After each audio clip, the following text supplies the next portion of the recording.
messieurs, chers collègues, bonsoir à toutes et tous.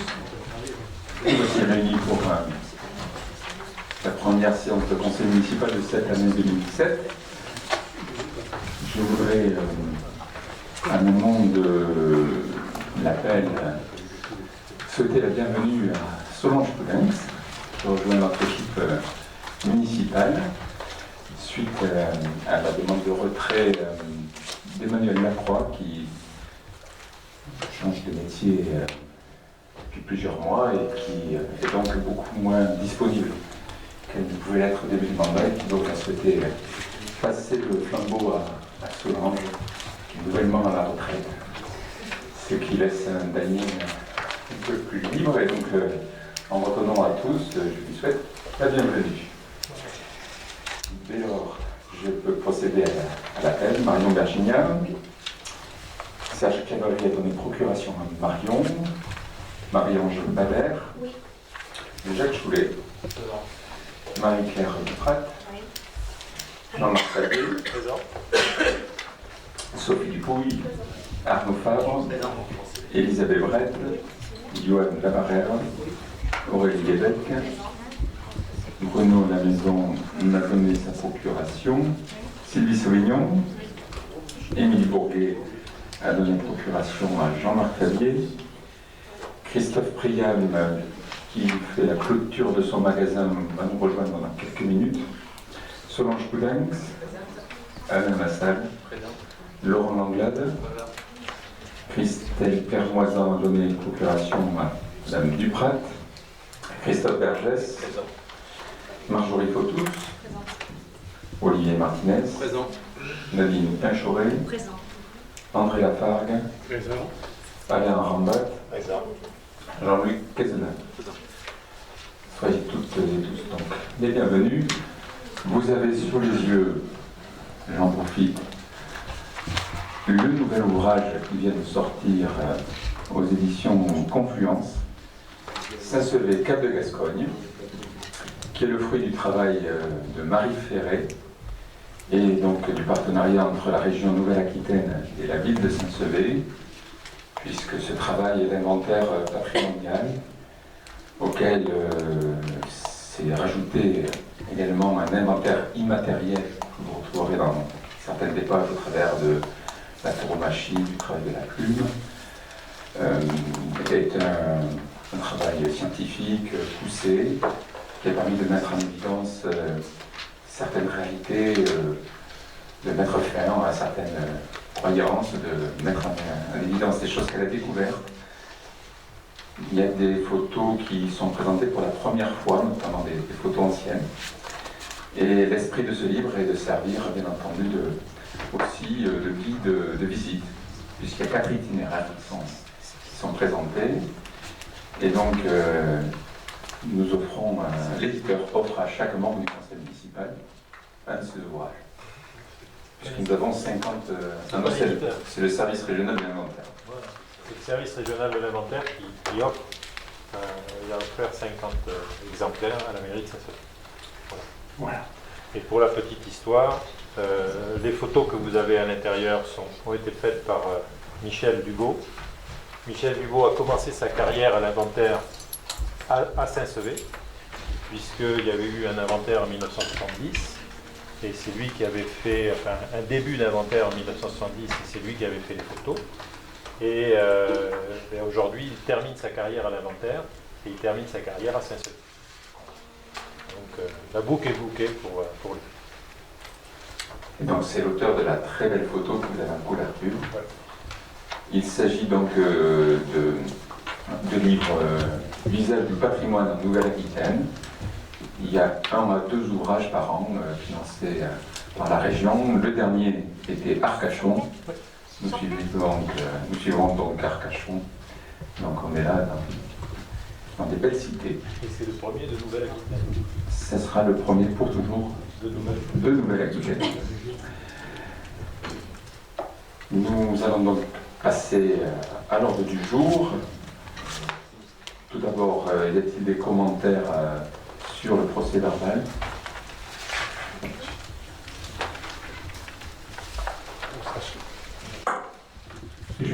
passer le micro. Donc simplement, je vais être très bref. Je m'abstiendrai sur cette approbation, et nous nous abstiendrons, mais mes collègues aussi, parce qu'on va passer du temps à la corriger. Et je crois que la langue française est riche, le vocabulaire, les conjugaisons. J'ai essayé de le relire. Bon, je ne m'y retrouve pas toujours. D'ailleurs, pas que mes propos, même les propos de certains autres intervenants pendant la séance. Alors, je sais que la synthèse, c'est un exercice difficile, mais plutôt que d'approuver n'importe quoi, je préfère m'abstenir. Il en sera ainsi pour les prochaines séances. Du reste.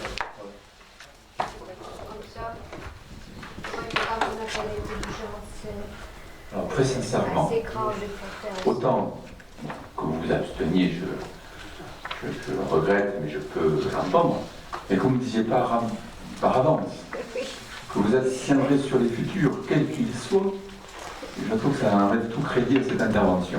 Mais bon, l'opposition est un art difficile. Voilà, on est à mi-parcours. Si tu me dis que vous allez faire les progrès, dans la rédaction, c'est parfait. Nous en avions fait, puisque je t'avais félicité les 3 dernières fois. Nous avions pu adopter à l'unanimité les procès-verbaux. Je n'étais pas à la séance, donc j'ai... Il faut un leader à toute contestation. C'est notre bonnet rouge.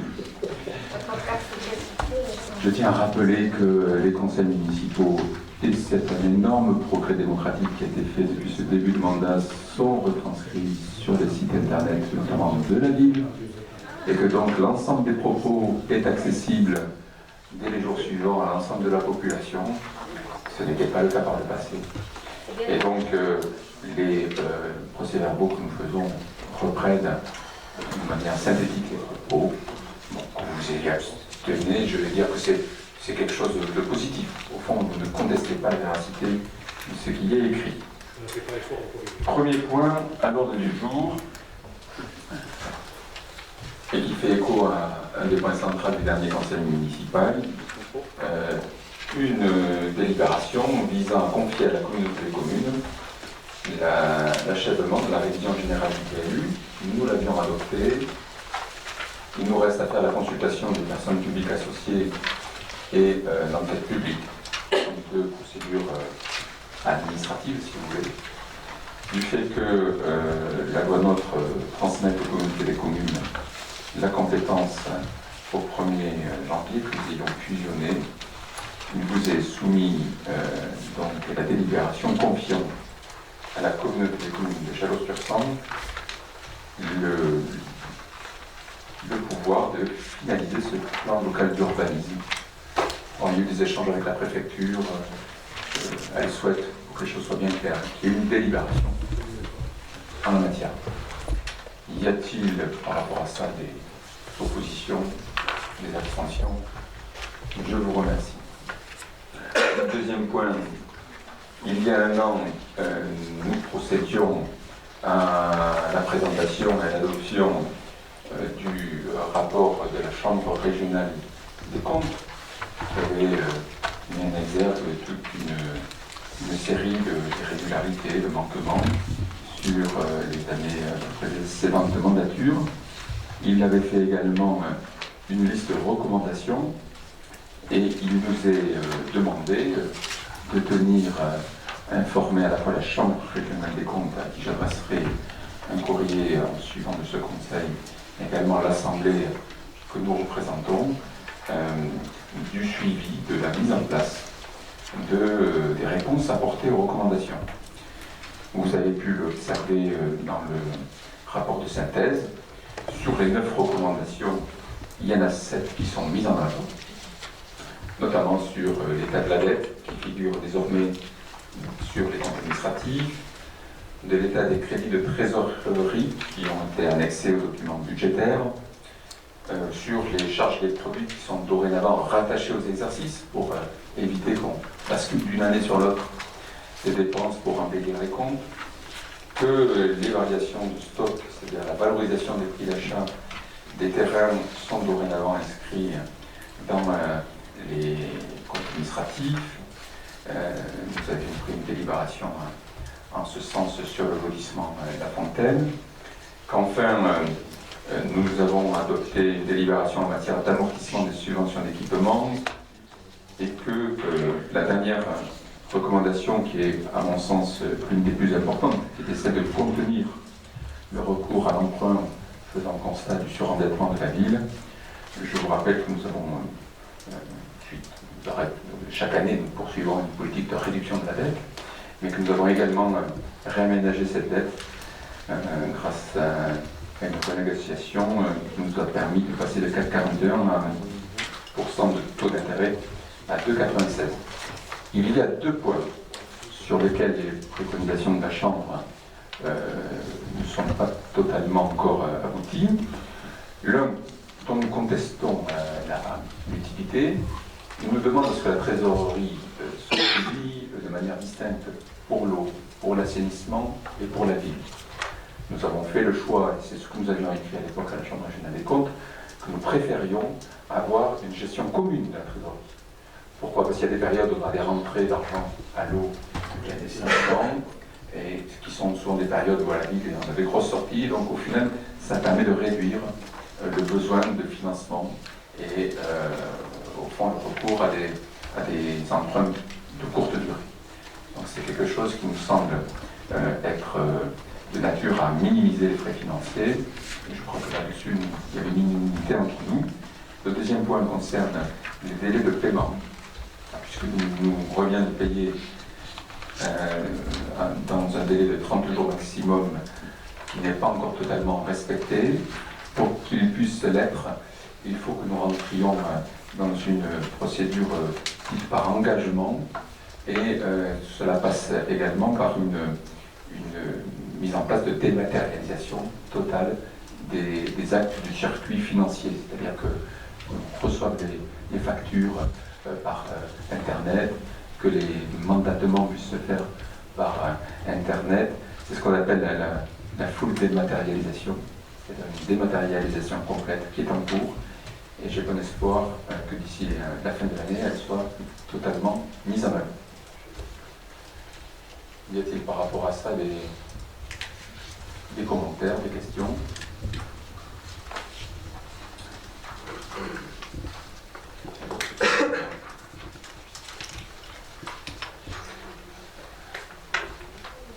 Alors, je crois qu'il faut que nous l'adoptions.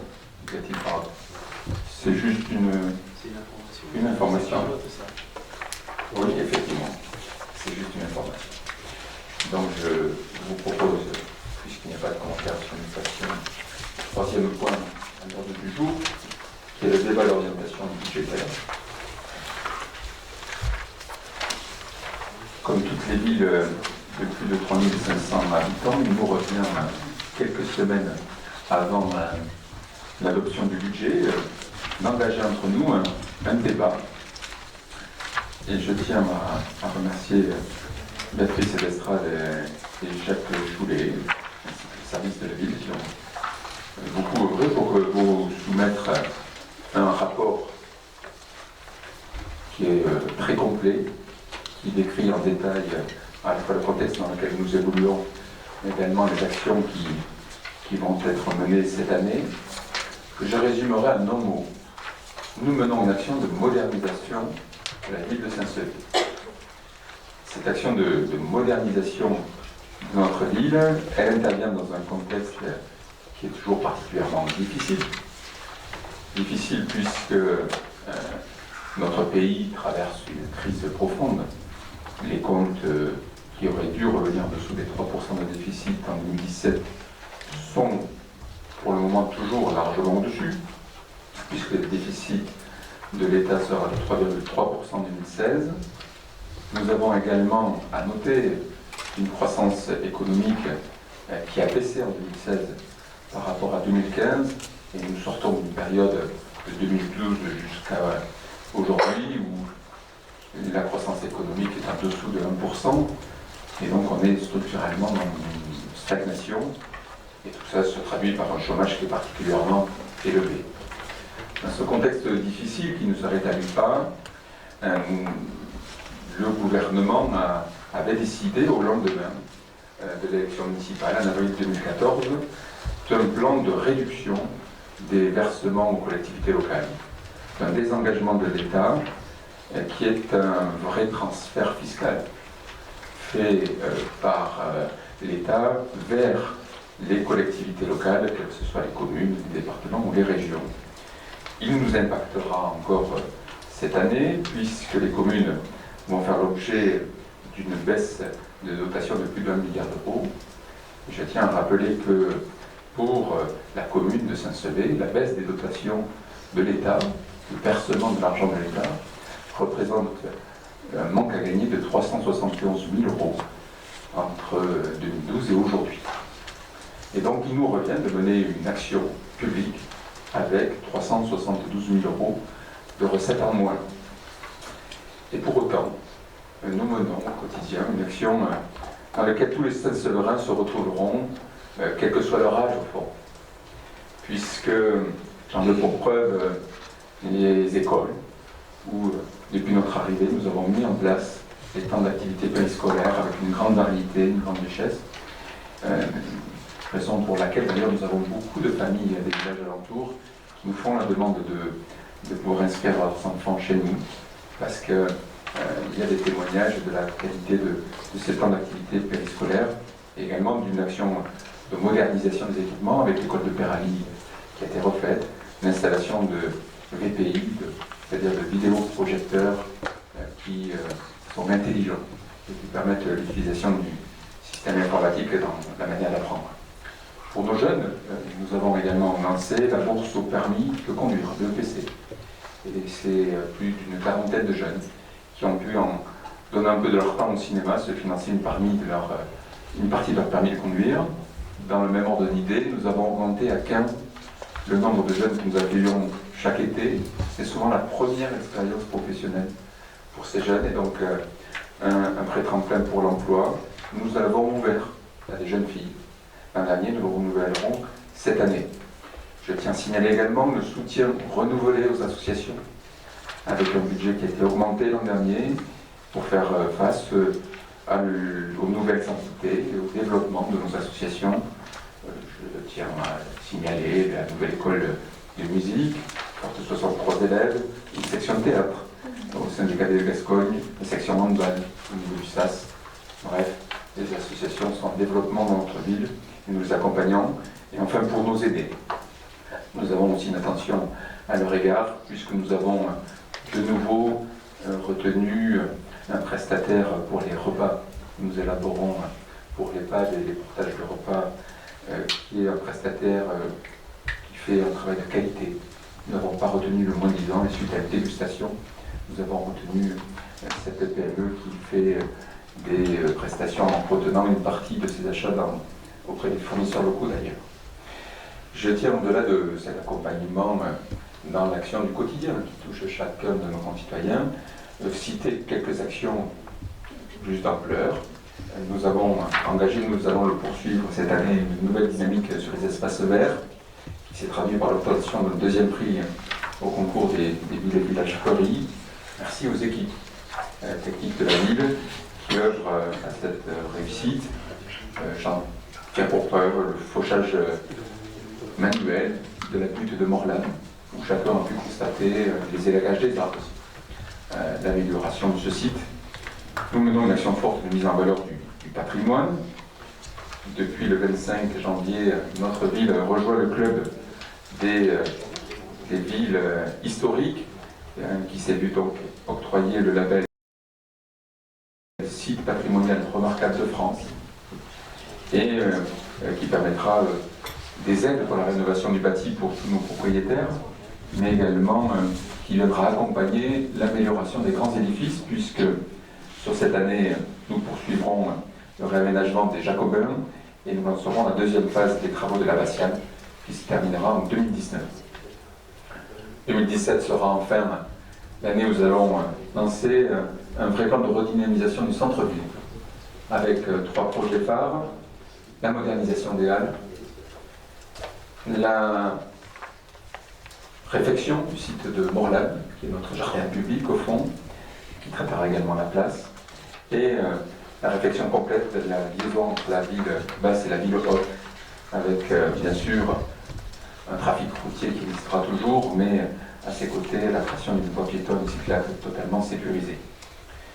Je ne saurais finir ce descriptif de notre action sans oublier de rappeler que cette modernisation de la ville se fait sans endetter la ville, puisque année après année, nous baissons la dette et que nous prévoyons de la baisser encore de 59 000 euros en 2017, que cette baisse de la dette, nous la faisons en ayant toujours un taux d'imposition inférieur à la moyenne départementale, largement inférieur, et que le seul moyen de moderniser la ville sans endetter cette dernière, c'est le fruit d'un double travail, un travail lié à la maîtrise des dépenses. Le budget 2017 prévoit des dépenses stables. Nous ne dépenserons pas un euro de plus qu'en 2016. Et nous continuerons enfin à aller chercher des subventions. Nous avons eu l'année dernière un taux de subvention de plus de 45%. Nous prévoyons cette année qu'il soit de plus de 34%. C'est le fruit d'un travail pour aller monter les dossiers, pour se tenir informé des dispositifs, bref, pour aller chercher l'argent qui est autant de bénéfices pour nos concitoyens. En conclusion, toute cette action de modernisation, elle est d'autant plus nécessaire que notre territoire traverse une crise économique particulièrement aiguë, que la crise aviaire 2017 est beaucoup plus rude pour notre territoire que celle de 2016, parce qu'elle impacte d'un côté les canards, mais également tous nos coulées. Et donc, c'est notre économie qui va être touchée de plein fouet. La compétence économique est du ressort de la communauté de communes. Nous continuerons à y œuvrer pour faire en sorte que le développement économique en soit une priorité et que nous sortions de cette épreuve avec le moins de casse possible. Voilà ce que je pourrais vous indiquer en synthèse par rapport à tous les éléments qui ont été décrits dans le document qui vous a été remis et qui fait 18 pages. Y a-t-il par rapport à ça des questions ou des commentaires?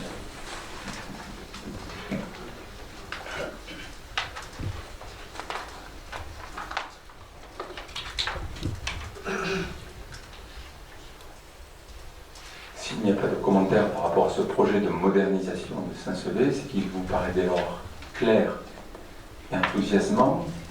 Y a-t-il des gens qui votent contre? Ça se voit pas, C'est bon si vous suivez. c'est votre quatrième DOB, quand même. Mais je l'ai emporté par les gens, de me dire qu'est-ce qui se fait des choses belles dans cette ville. Je me suis laissé aller à me dire que vous alliez l'adopter. Mais s'il n'y a pas de questions ou de remarques. Tout va mal à Paris, tout va mal en Europe, mais tout va bien à Saint-Sevé. On a de la chance. On va se fatiguer ce soir. Je pense qu'il n'a pas dit que tout allait bien. Je pense qu'il a dit que le territoire était impacté par la grippe aviaire. Et ça devrait quand même nous inquiéter tous, beaucoup. Je crois avoir réussi de transmettre l'idée que nous étions en responsabilité, que nous étions lucides sur les difficultés, que nous ne dépensions pas l'argent que nous n'avions pas, que nous étions consciencieux dans cet exercice-là, mais que pour autant, nous menons une vraie action de modernisation pour renforcer l'attractivité de notre ville, tout simplement. Je vous propose dès lors de prendre acte que ce débat d'orientation budgétaire a eu lieu, et que nous passions au point suivant, qui est la désignation des candidats retenus au dispositif de bourse permis de conduire. Il vous est proposé des nouveaux jeunes, 6 jeunes. 3 garçons, 3 filles. Il y a la parité. Y a-t-il par rapport à cette délibération des oppositions, des abstentions? Je vous remercie. Enfin, nous avons 2 délibérations qui nous ramènent à l'événement de demain soir. La création d'un emploi permanent d'attaché de conservation du patrimoine, puisque Madame Alizé Le Panéraire, qui est notre responsable du musée, qui nous a rejoint début février, ayant réussi le concours d'attaché de conservation, elle est même lauréate de ce concours national, il nous revient non pas de transformer le contrat que nous lui avions créé en décembre sous forme contractuelle, de le passer en création d'un poste au tableau des effectifs, puisqu'elle est titulaire du grade. Ça ne change rien aux incidences budgétaires, mais c'est un changement administratif. Y a-t-il par rapport à ça des questions? S'il n'y en a pas, y a-t-il des oppositions, des abstentions? Je vous remercie de cette belle unanimité.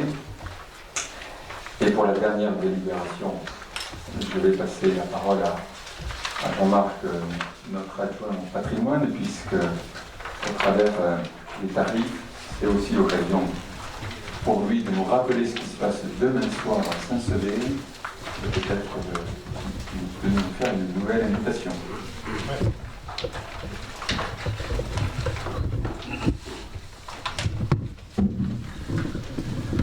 Oui, donc demain soir commence l'exposition Saint-Sevé Catholique. Il y aura donc, c'est l'objet de la délibération, il y aura en vente le livre que vous avez devant vous, qui a écrit Marie Ferré, et également les affiches de la manifestation, de l'exposition, avec deux formats d'affiches, un grand format et un plus petit format. Cette exposition, donc, l'inauguration a lieu demain, elle durera jusqu'au 2 avril. C'est l'aboutissement du travail d'inventaire que Marie Ferré a mené avec l'aide des services du service régional de l'inventaire, qui nous a bien aidés là. C'est aussi le fruit du travail de l'agence Scarabée et de l'agence Eugène, qui sont les scénographes, et qui nous aident dans la mise en place, la rénovation du musée. Et on a souhaité, en réalité, faire en sorte que l'exposition soit un peu la colonne vertébrale, je dirais, du futur musée. Et futur musée qui, dans les 3 ans qui viennent, verra s'enrichir d'un certain nombre d'objets. Cette exposition, elle a 4 parties, 4 volets. Un premier volet, c'est la formation de la ville depuis la préhistoire à nos jours. Ensuite, un deuxième volet, c'est le Saint-Sevé religieux, puisque la ville, après, s'est formée autour de la ville bénédictine. Et il faut savoir qu'il y a eu un certain nombre de congrégations religieuses qui ont fait évoluer cette ville, dont notamment les Jacobins, les Ursulines, et puis le Carmel, entre autres. Et donc tout ça est évoqué dans la deuxième partie. La troisième partie, c'est le Saint-Sevé, je dirais politique, mais dans le sens où il y a une évolution de la ville au 18e, 19e siècle, avec l'arrivée des écoles, la construction des écoles, le tribunal, etc. Il y a également dans ce Saint-Sevé politique une partie sur le patrimoine immatériel, sur la classe, sur la tauromachie, etc. Et on termine donc le 4e volet sur habiter Saint-Sevé. Et donc ça vous montre les différents types de maisons à Saint-Sevé, depuis les maisons en lanière, par exemple, que l'on a le long de la rue des Arceaux, aux hôtels particuliers, etc.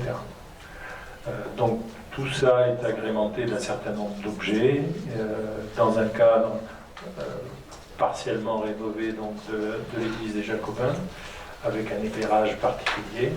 Et vous verrez que tout ça rend bien. Donc je vous invite tous à venir demain soir à 18h30 pour l'inauguration de cette exposition.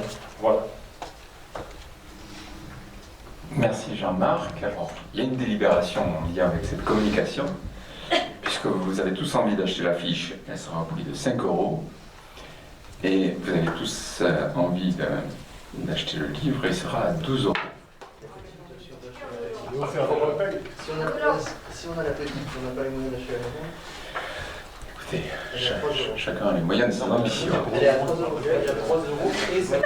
3 € et 5 €. Nous faisons la même marge sur la même. Et y a-t-il des oppositions, des abstentions? Je vous remercie de cette belle unanimité. Je tiens à rappeler que le dernier livre qui avait été fait sur Saint-Sevé, de ce format-là, daté des années 80. Donc c'est un prépuce pour notre cité. Il sera en vente dans les commerces de la ville et également à l'Office du tourisme. Je vous dis à toutes et tous, à demain soir, 18h30, première fois que seront exposés des éléments de la collection du Bedin. Et donc il y a des vraies nouveautés à voir. À demain.